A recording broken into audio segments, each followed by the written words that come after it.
एक दूर गांव के पास कहीं होलोब्रुक मैनर नामक एक बड़ी पुरानी हवेली थी। ये बहुत लंबे समय से खाली थी और लोग इससे बहुत डरते थे, क्योंकि उन्हें लगता था कि कुछ सालों पहले वहाँ कुछ घटना घटी थी। घर के चारों ओर के बगीचे कांटेदार पौधों से भरे हुए थे और खिड़कियाँ टूटी हुई थी। एक अंधेरी और तूफानी रात में एलेक्स, सारा, मार्क और एमिली नामक के 4 दोस्त देखना चाहते थे कि वे कितने बहादुर हैं।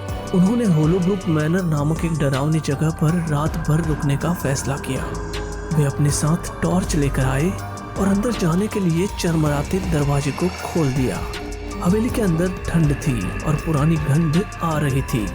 दीवारों पर मकड़ी के जाले भी थे।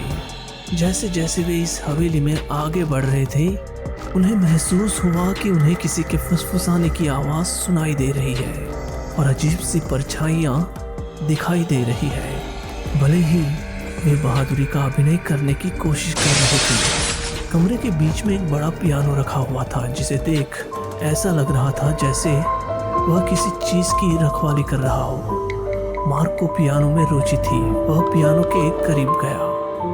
वह थोड़ा डरा हुआ था, लेकिन उसने कुछ कीज दबाई। एक उदासी भरी आवाज़ आई और पूरे कमरे को उदास कर गई। ऐसा लगा जैसे पियानो रो रहा हो। अचानक ठंड बढ़ गई और कमरे में अंधेरा छा गया।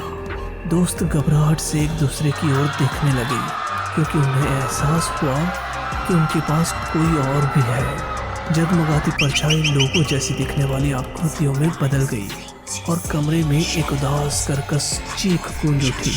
अब सबके चेहरे पर डर दिखाई दे रहा था और वे भागना चाहते थे, लेकिन कुछ ऐसा था जिसे वे देख नहीं पा रहे थे और उसने उन्हें आगे बढ़ने से रोक लिया।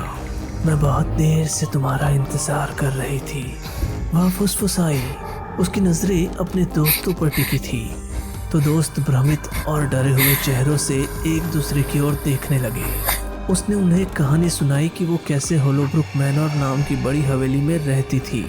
वह पियानो बजाने में बहुत अच्छी थी और उसे उस व्यक्ति से प्यार हो गया जिसकी ये हवेली थी। लेकिन वास्तव में कुछ दुखद हुआ।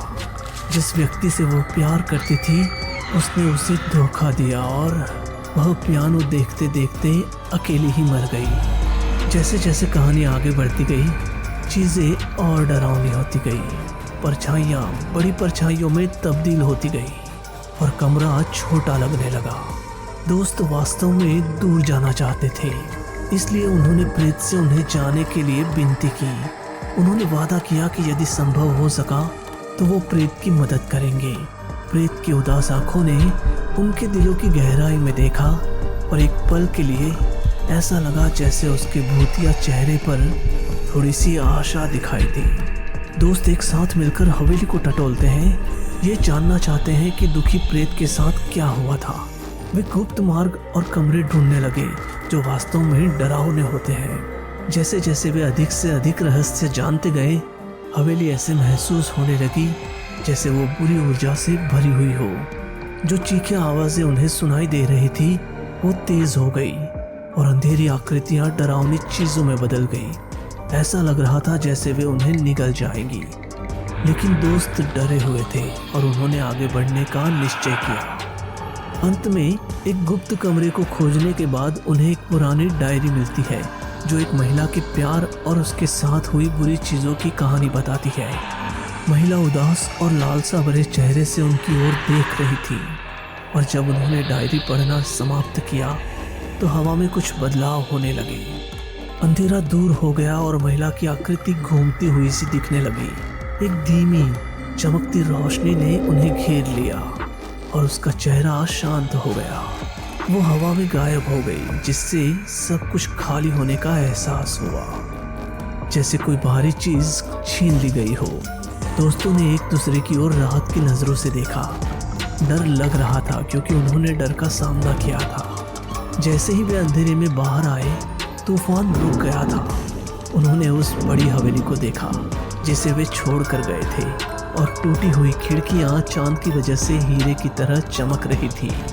भले ही वे रात के दौरान डरे हुए थे, वे यह सोचे बिना नहीं रह सके कि शायद उन्होंने प्रेतवादित होलोब्रुक मैनर को शांतिपूर्ण बनाने में मदद की है।